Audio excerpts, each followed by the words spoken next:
Olá, meus irmãos e minhas irmãs, tudo bem com vocês? É uma alegria e uma satisfação muito grande para mim poder abrir a Bíblia Sagrada através da lição e estudarmos mais uma vez uma bela lição. Eu queria convidá-los, antes dessas considerações, para uma palavra de oração. Senhor Deus, muito obrigado por este momento tão especial que temos, onde Tu nos proporciona condições de buscar o sustento para a nossa fé. Inspira-nos, ilumina-nos com o Teu Santo Espírito, nos condicionando a uma verdadeira viagem na Tua Palavra, aonde possamos conhecer cada detalhe que Tu requer, que conheçamos, que possamos praticar e transmitir aos que nos cercam. É o que Te pedimos, agradecidos, em nome de Jesus. Amém, Senhor. A lição de hoje: enganos do tempo do fim. Foi expulso o grande dragão, antiga serpente, chamada também de Diabo e Satanás, o sedutor de todo o mundo. Sim, foi atirado na terra e com ele os seus anjos. Um texto conhecido de todos, aonde somente nesse texto daríamos para passar o tempo todo dessa lição e muito mais tempo ainda, tirando lições e comentários atribuídos, encaixados dentro desse contexto. Mas analisaremos uma extensão bem maior hoje, procurando sintetizar em todos os textos que analisaremos hoje, tudo relacionado com essa coluna dorsal do tema que estamos estudando essa semana, sobre enganos do tempo do fim. Eu volto a sugerir que aqueles que quiserem aprofundar nesses assuntos, e dentre outros também de grande teor e profundidade das Escrituras Sagradas, que entrem aí no meu canal e assistam às 37 aulas do Escatologia 4. É Bíblia pura. Não se esqueçam disso. Entrem e assistam, porque é uma matéria de muita importância para nós termos um profundo conhecimento do que a palavra de Deus nos revela. A palavra de Deus, se a gente não estiver em constante estudo e principalmente ensinando, temos uma tendência de ficarmos letárgicos, apáticos, e perdemos o traquejo, como se ficássemos muito tempo sem andar de bicicleta e voltássemos a andar de uma hora para outra. Vai andar, mas vai capengar muito até firmar novamente. Equilíbrio, quanto mais se pratica, mais se obtém. O conhecimento da palavra tem uma semelhança muito grande com essa ilustração. Aqui, quando nós analisamos na abertura do texto, foi expulso o grande dragão. Quando observamos essa palavra dragão, não que ela se refira diretamente à pessoa de Lúcifer ou do diabo, mas evidentemente a toda uma estrutura de domínio que ele criou, por isso é chamado de dragão. Aqui envolve a sua natureza de política governamental, a sua influência com governos, com empresas, com religiões, a forma de ação dele ampla, de um exército extremamente perigoso. E isso é caracterizado pelo dragão, aqui então citado nesse texto. E olhando na pena inspirada, nós vimos que essa característica ele desenvolveu antes de atingir a terra, indo de estrela, de mundo em mundo, divulgando a sua mensagem de subversão contra o governo de Deus. Foi criando, se arregimentando, formando esse exército que mais tarde tomou essa característica de dragão. E muito se caracterizou no próprio Império Romano. Esse perfil de dragão, nós conseguimos ver isso em vários pontos da profecia bíblica. Tanto de Daniel como de Apocalipse, dentre outros textos das Escrituras Sagradas. A aplicação adequada para a palavra dragão, que tem tudo a ver, tudo relacionado com o arqui-enganador. Quando nós vimos a antiga serpente, aqui nós percebemos claramente que esse ponto de serpente é onde liga esse texto bíblico com o Gênesis, quando ele conseguiu derrubar os nossos primeiros pais. E não foi ele pessoalmente, foi a serpente. A serpente entrou lá como alguém pura, entre aspas. E no próprio texto bíblico, ela é apontada como o mais inteligente dos animais. Veja, mas que ela entrou contextualizada, compactuada com Satanás, indiscutivelmente. Mas se Lúcifer tivesse entrado, já sendo um ser caído, facilmente ele seria detectado e expulso, ele não teria êxito, como teve seduzindo o mais inteligente dos animais para poder cumprir sua missão atingindo os nossos primeiros pais. E que, lamentavelmente, ele logrou êxito frente a tantos problemas que ocasionaram a vida desse casal e desse planeta dali para frente. Quando olhamos a serpente também, essa característica, nós podemos observar a inteligência desses animais e o quanto eles são astutos e formam armadilhas para atrair as suas vítimas e atingi-las com precisão. Eles não voam mais como voavam no jardim, rastejam. Por isso exercem da inteligência para posicionar emboscadas para as suas vítimas. E qualquer um que tocar sequer numa serpente, a maioria delas nem dá bote se não tocar nela. O cascavel mesmo é uma cobra tranquila. É uma cobra que as pessoas só se acidentam com ela se pegar nela ou se tocar nela. Só de passar perto, na maioria das vezes está dormindo porque consumiu alguma coisa. Já algumas serpentes, como o jaracuçu, ou mesmo a mamba negra, esses aí não pode nem pensar em passar perto, que já está dando bote. Dá bote até no vento. Mas algumas, por incrível que pareça, como o cascavel que eu acabei de citar, que no Brasil é o veneno mais potente que nós conhecemos, essa não é de estar dando bote. Ainda tem um detalhe, ela avisa de longe se ela estiver acordada e perceber que alguém vai passar próximo do seu caminho. Mas é uma serpente como qualquer outra que arma estrategicamente as suas emboscadas. Quando vemos serpente, devemos lembrar logo dessa questão das armadilhas. E é o que o Satanás muitos se habilitou em fazer. Tanto ele, como toda a potestade da maldade que está envolvida nesse contexto. Quando ouvimos a palavra Satanás e diabo, Satanás no grego quer dizer adversário. Diabo no grego quer dizer opositor. Todo e qualquer um que se posicione contra Deus, se opõe contra Deus, está se tornando um diabo.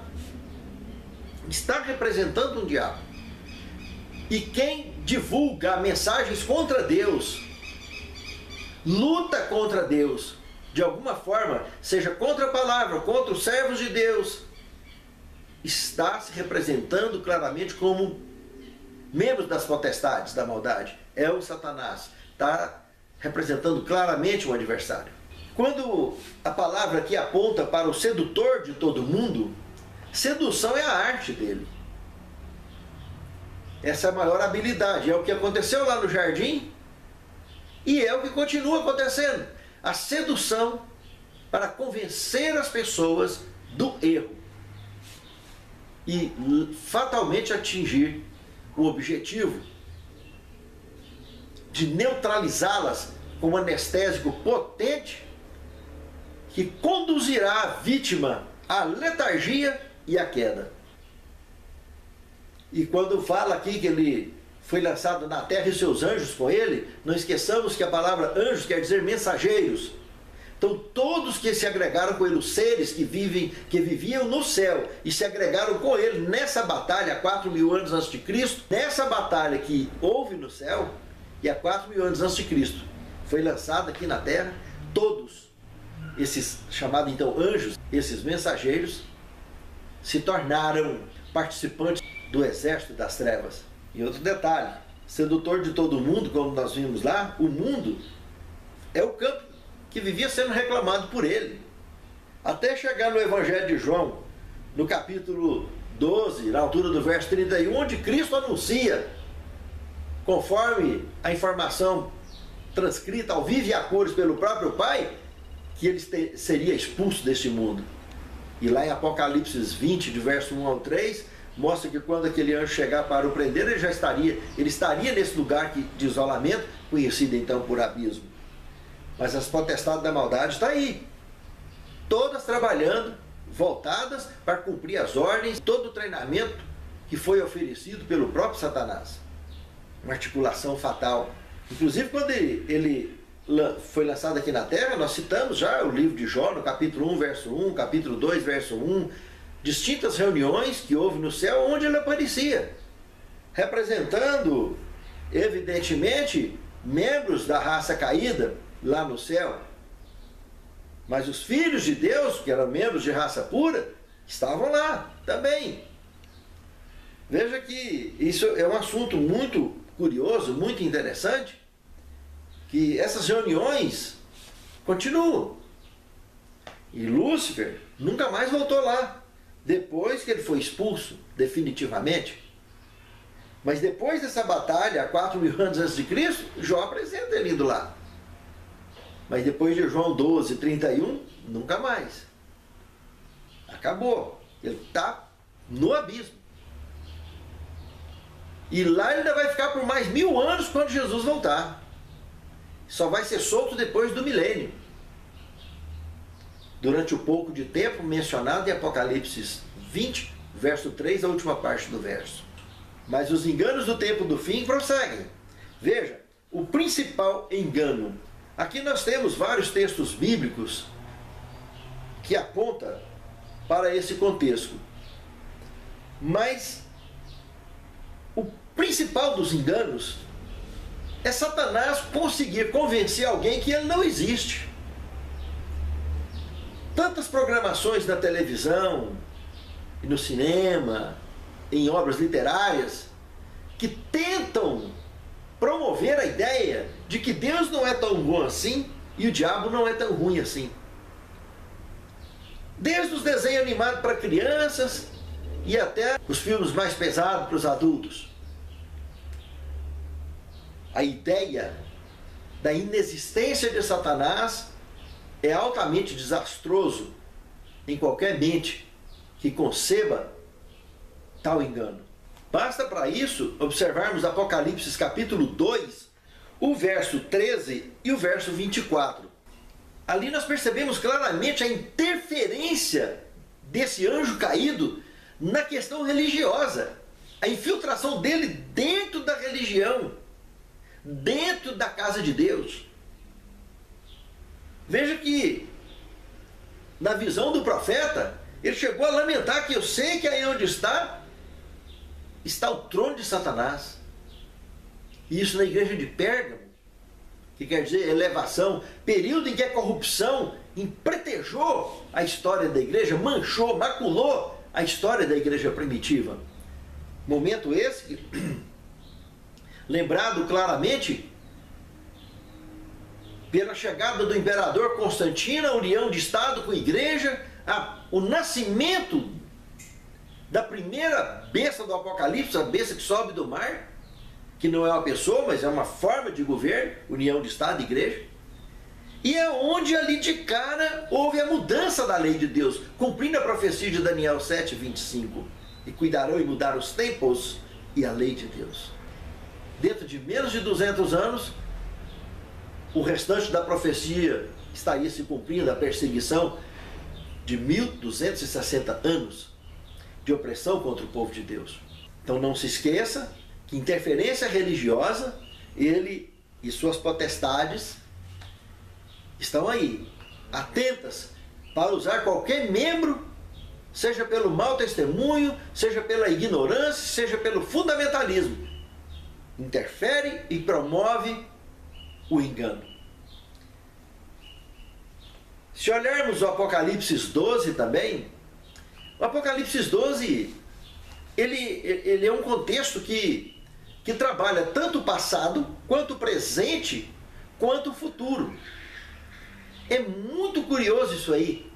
O profeta João, ele revelou detalhes lá do passado, da batalha no céu, entre o verso 9 e o verso 12, que aconteceu há 4.000 anos antes de Cristo, porque, como mencionamos no verso de abertura, aparece então a serpente ali caracterizada daquele período.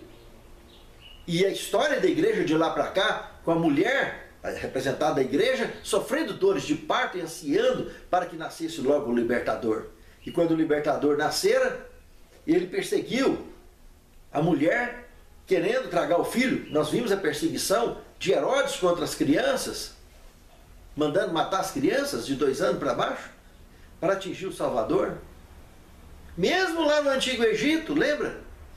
Quando o faraó mandou jogar as crianças também, as recém-nascidos, dentro do Nilo, naquele período escuro, ele já estava achando que o libertador dos hebreus seria, quem sabe, o próprio Salvador. E não foi. Mas já agiu dessa forma e repetiu mais tarde, 1500 anos mais tarde, quando fala em presente do profeta João, que teve a visão, a coroa de 12 estrelas na cabeça. Essa coroa de 12 estrelas representando os 12 apóstolos hebreus que receberam a mensagem do cristianismo e tinham o compromisso agora de levar para todo o povo, tribo e língua, porque no ano 31, quando o Salvador morreu no Calvário e após 40 dias ele foi embora, só no ano 34 completaria o período do povo judeu. Então, dentro desse período, os apóstolos hebreus é que deveriam promover essa mensagem. Só no ano 34 em diante é que o evangelho seria estendido aos gentios, porque teria acabado o período profético para o povo judeu. E como nação, perseguindo Estevão, com decreto de lei, eles declararam a perseguição oficial contra o cristianismo. E, consequentemente, como nação, foram rejeitados. Mas como indivíduos, bastava que se convertesse, se batizasse e agregasse à obra do Mestre, como até hoje continua. Pessoas de toda parte do mundo podem fazer parte desse povo escolhido de Deus. E quando fala de futuro, escatologia, nós vimos o verso 17 da perseguição anunciada aos remanescentes da mulher, que alcança a mim e a você, e que muito breve estará acontecendo essa última grande crise. Então, quando Satanás consegue apagar da mente das pessoas a ideia de que ele existe, ele neutraliza toda essa fonte de informação que a palavra apresenta e comprova. E se nós formos lá no capítulo 13, o verso 2, nós vimos aí a interferência histórica, aquela besta que sobe do mar com características semelhante ao leopardo, semelhante ao leão, semelhante ao urso, aqueles grandes animais de Daniel 7, que tinha essas características, e que agora, num animal só, tinha tudo um pouco. Incrível isso, como esse contexto mostra a interferência histórica desse poder satânico, os anais registrados da história da igreja. E quando olhamos então para Apocalipse capítulo 20, verso 2, 7 e 10, nem se fala. A escatologia ali apresentada. Veja que esse anjo caído, ele age sozinho, ele age através das potestades da maldade e ele não descansa o tempo inteiro. Ele tem um só propósito: agregar enganados no seu exército, para os congregar para a grande batalha. É uma fatalidade, meus amados. Ele promove o tempo todo essa ideia de que ele não existe. Ou de que ele não é tão ruim assim, que Deus não é tão bom assim. São ideias que levam a mente humana à anestesia, à letargia e à queda. Pense nisso, amado irmão. Pense nisso, amado irmão.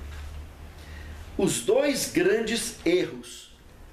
Aqui agora, analisando alguns dos textos bíblicos citados aqui pelo manual, nós concluiremos que os dois grandes erros é o espiritismo, a crença de que o espírito vive sem carne, e a santidade do domingo.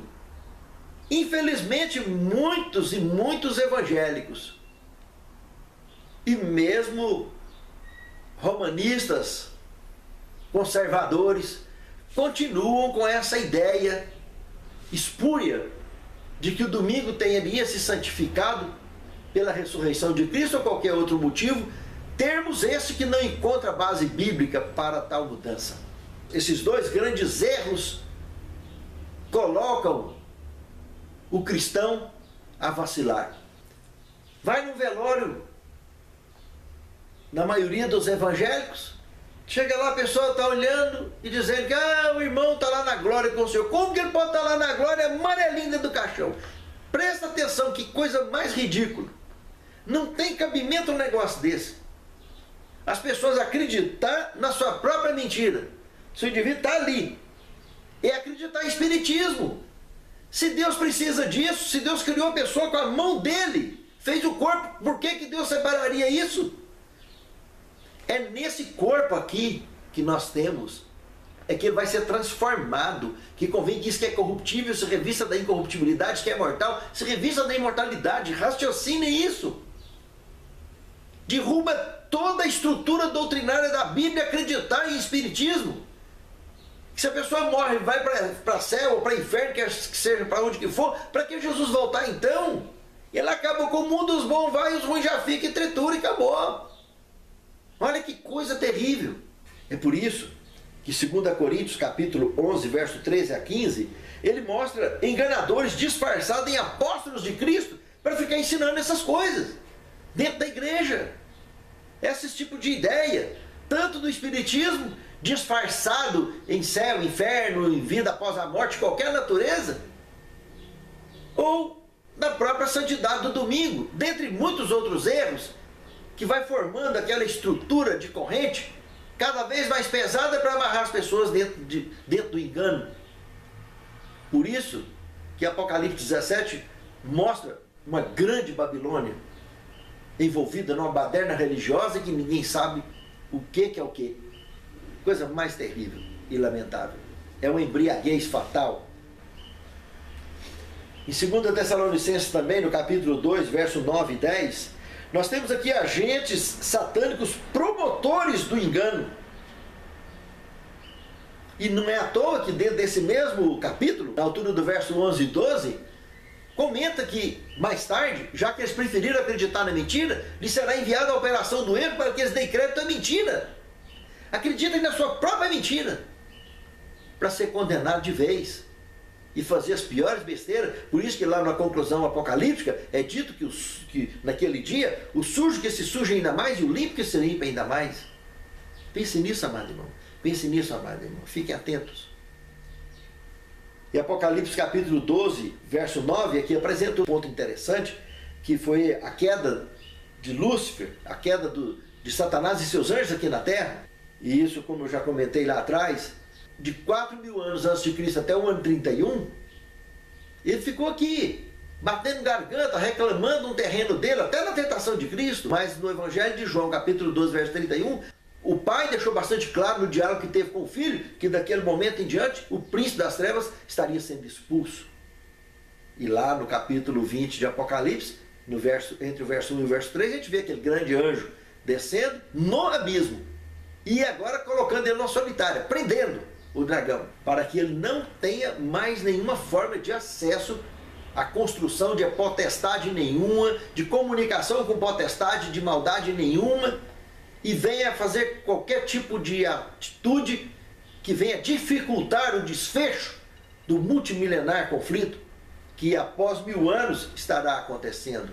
Evidentemente, depois do pouco de tempo, comentado em Apocalipse 20, verso 3, a última parte do verso 3. Mas terminando o milênio, ele vai ser solto.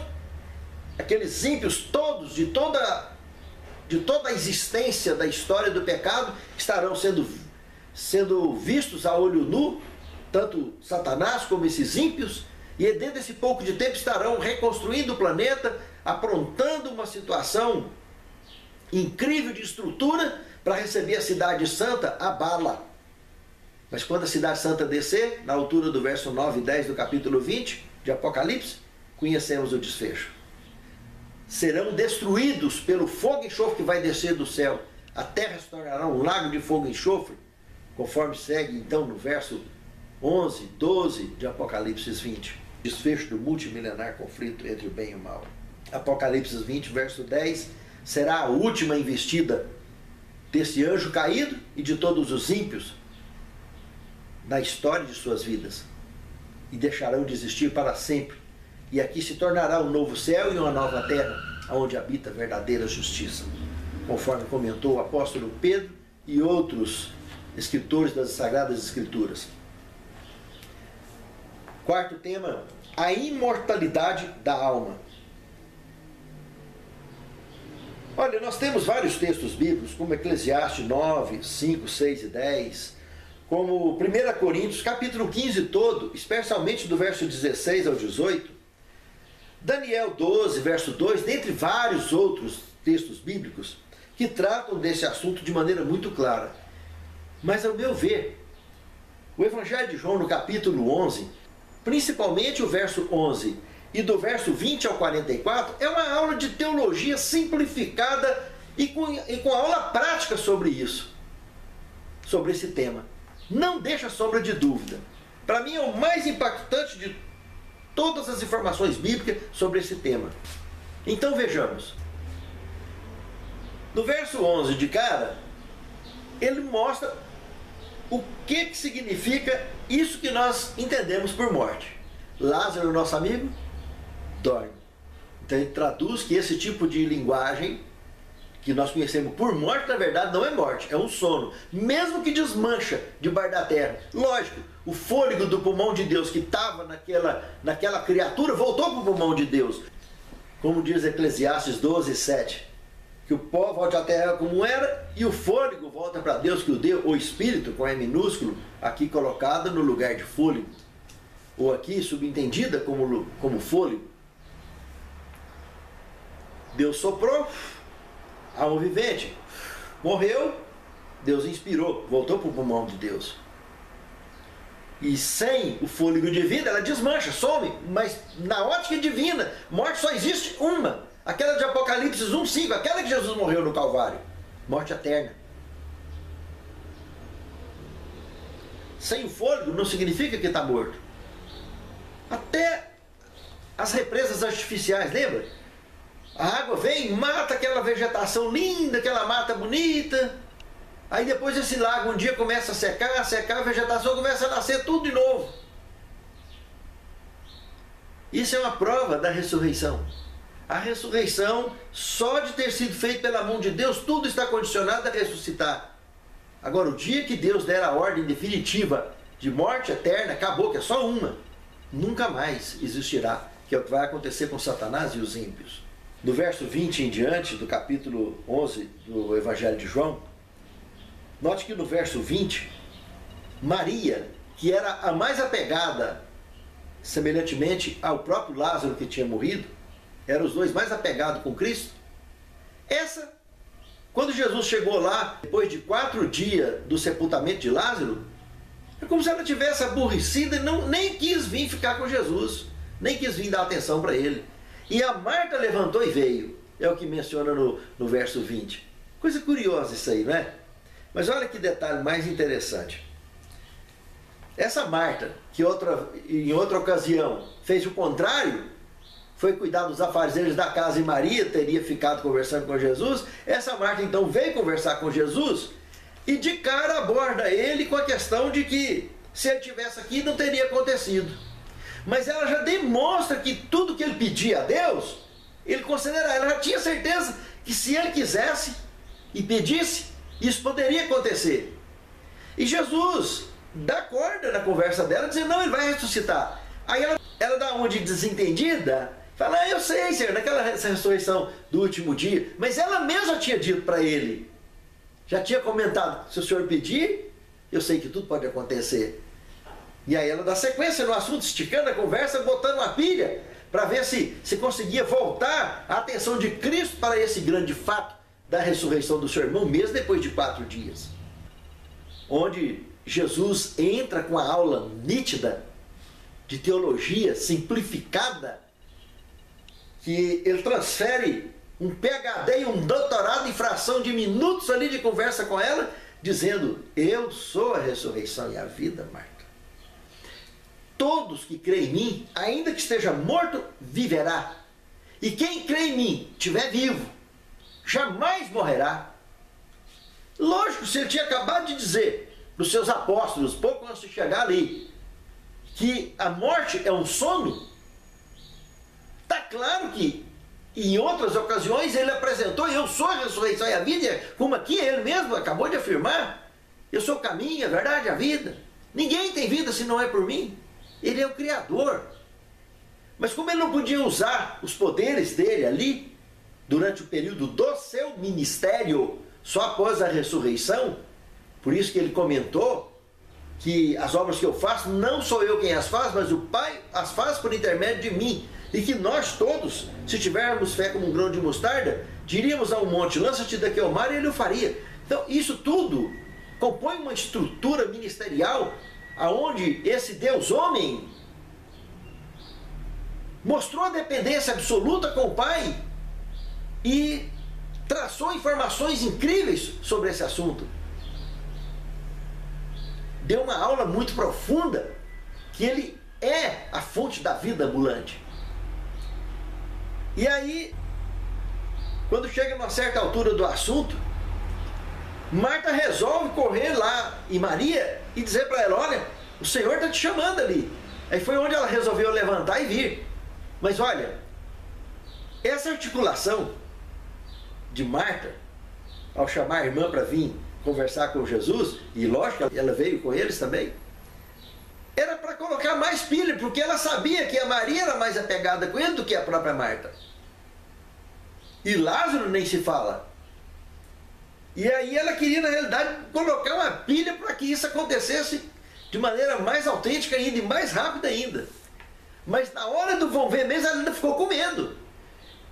Quando Maria Madalena chegou e falou o mesmo que Marta tinha falado: se o senhor estivesse aqui, nada disso tinha acontecido, ele entra com as mesmas colocações que tinha feito para sua irmã, afirmando que ele é a ressurreição e a vida. E ainda de quebra, surge o verso 35, que é o menor versículo da Bíblia. Jesus chorou. Ele chora de perceber aquela tristeza daquelas duas irmãs que já eram órfãs de pai e mãe, teria sido criada pelo tio Simão Pedro, aquele ex-leproso, e agora duas mulheres, numa ocasião onde a história do machismo era tão absoluto, e ele perceber também o que a queda de nossos pais proporcionaram na história da humanidade, vendo agora o seu grande amigo ali naquele sepulcro, dessorando. Que tristeza para ele como um criador. Esse do fôlego da vida faz em alguém. Por isso ele chorou. Mas ele, mais do que depressa, ele abre os braços aos céus e pede ao Pai: eu sei, Pai, que tudo o que eu te pedi, tu me farás, porque eu tenho cumprido com a tua missão. Mas para que eles creiam que tu existe, eu te peço isso. Tire a pedra. E aí Marta sentiu medo. Ela tremeu nas bases. Senhor, tem 4 dias. Já cheira mal, está dessorando. Jesus: tire a pedra, não tinha dito que você verá a glória de Deus? E eles foram lá tirar a pedra. E ele chama pelo nome: Lázaro, sai para fora. Ele levanta todo envolto naquelas faixas e aquele lenço no rosto. E Jesus pede para ir lá tirar aquelas faixas dele. Não tinha mais mau cheiro nenhum ali, ele estava perfeito, em perfeita saúde. Privilégio. A aula prática que Jesus mencionou. Coisa linda essa mensagem. Ali mostra claramente que vida é nesse corpo. Para Lázaro voltar a viver, foi nesse corpo. Lógico que ele voltaria a ter o sono da morte de novo, e vai ressuscitar naquele grande dia novamente, que Marta já sabia disso, que Maria já sabia, que os judeus daqueles dias sabiam e que nós sabemos também. Mas espiritismo não existe. Imortalidade da alma não existe.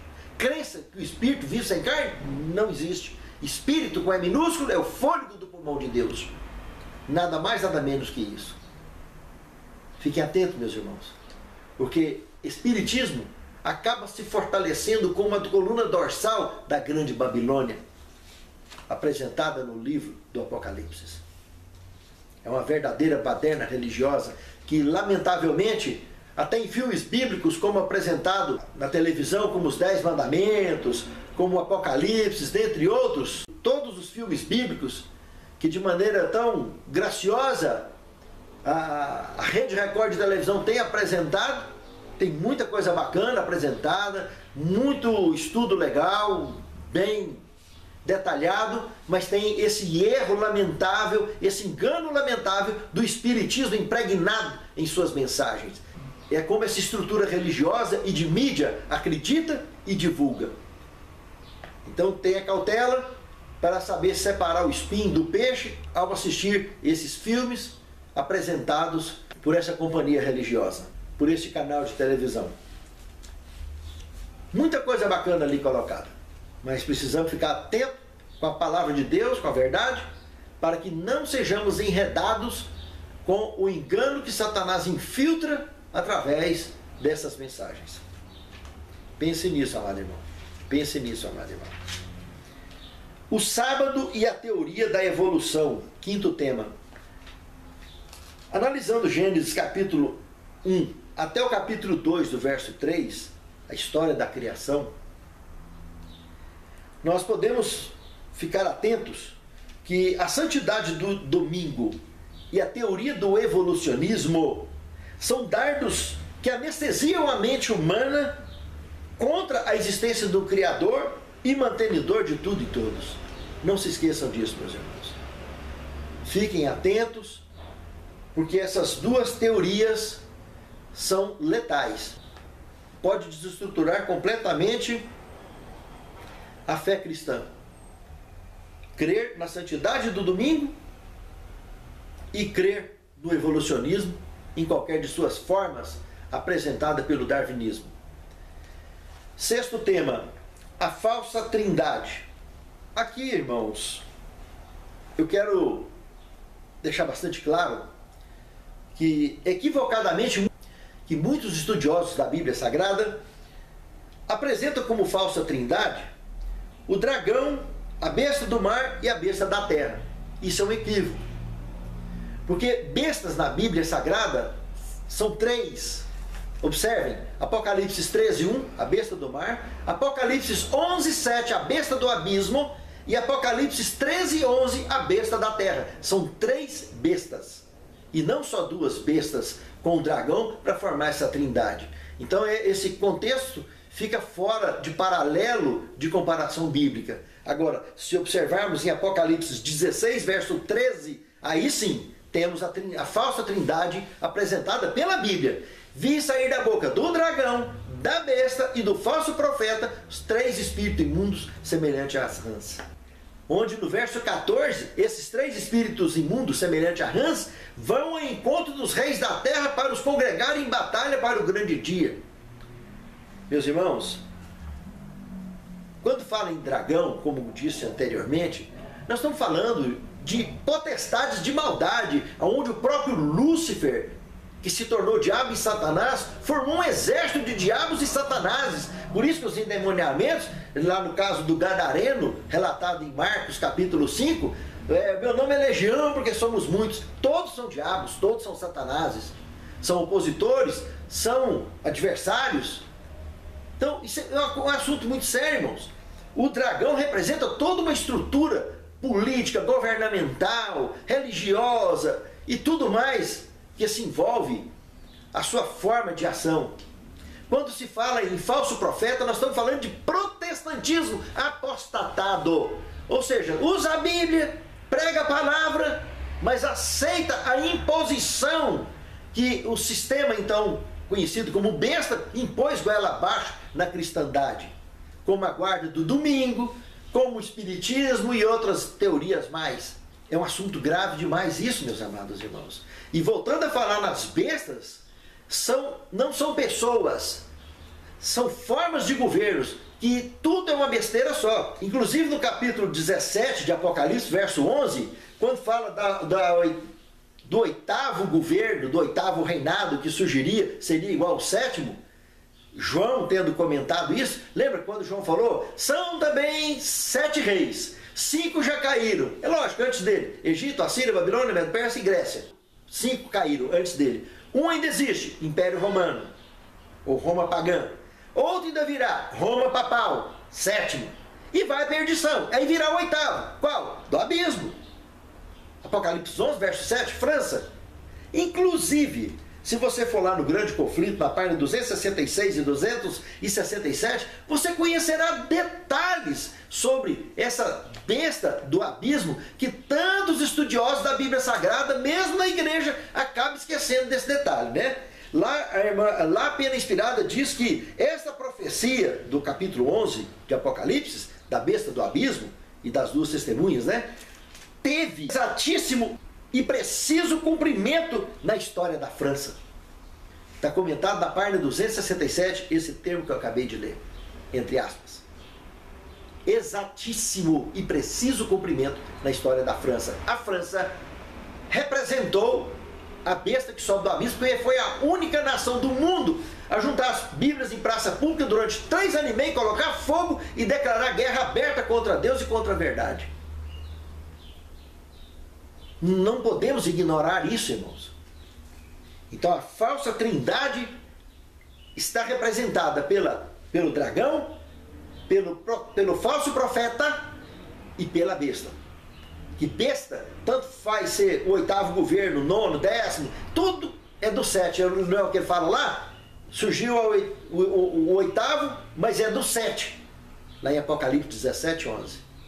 Se é do 7, porque é a mesma coisa do 7. O 8º, que seria a besta do abismo, é do 7. E se eu citasse ainda o 9º, que seria Apocalipse 13, 11, que sobe da terra, também seria do 7. Entende, irmãos? Porque tudo é besta, é uma besteira só. É união de Estado e igreja. Isso é besta.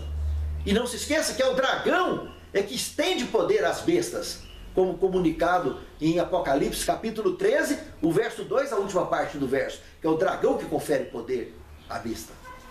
Seja ela do mar, do abismo ou da terra. Não se esqueçam desse detalhe, porque é muito importante nós compreendermos esse assunto. Nós em muito breve seremos caçados. Haverá a última grande crise, partindo dos Estados Unidos para cá, que é a besta que sobe da terra, o governo político, religioso, protestante, americano, que é apontado na profecia bíblica como de onde surgirá a última grande crise. Entre no Escatologia 4 e assista às 37 aulas e você conhecerá de forma bastante original nas Escrituras Sagradas todas essas informações, dentre outras também, da Bíblia Sagrada, tão importante quanto essas. Para finalizar, 7º tema, sem espaço para o darwinismo.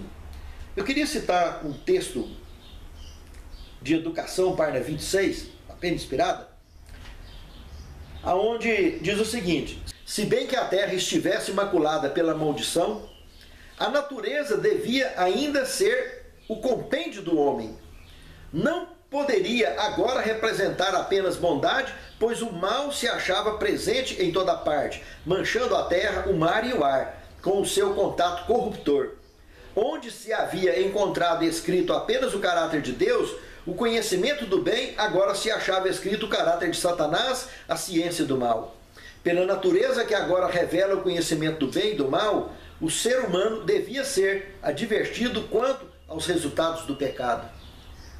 Se Darwin tivesse lido e acreditado nessas frases da Pena Inspirada, o mundo teria sido poupado de um dos maiores equívocos do pensamento, deste geocentrismo e a geração espontânea. Darwin desenvolveu especulações com base em uma falsa compreensão da natureza e do caráter de Deus e do mundo caído. Infelizmente, as implicações de sua teoria prenderão as pessoas nos enganos de Satanás, especialmente na crise final. Fiquem atentos, irmãos, com essas advertências do manual e também, com certeza, do que mencionou a Pena Inspirada. acreditar no evolucionismo é uma marcha ré na história da vida eterna. Fiquem atentos para que a palavra de Deus cada dia mais inunde o nosso coração e nos prepare como verdadeiros soldados de Cristo para enfrentarmos e sermos vitoriosos na grande crise. Santo Deus, muito obrigado pela instrução da Tua palavra, pela iluminação do Teu Santo Espírito e inspiração do mesmo em nossas vidas. Santifica-nos na Tua palavra, que a Tua palavra é a verdade, e fortaleça-nos no cumprimento e ensino da mesma. É o que te suplicamos, agradecidos em nome de Jesus. Amém, Senhor. Estão sinceros, pois o fim está bem perto. Tende as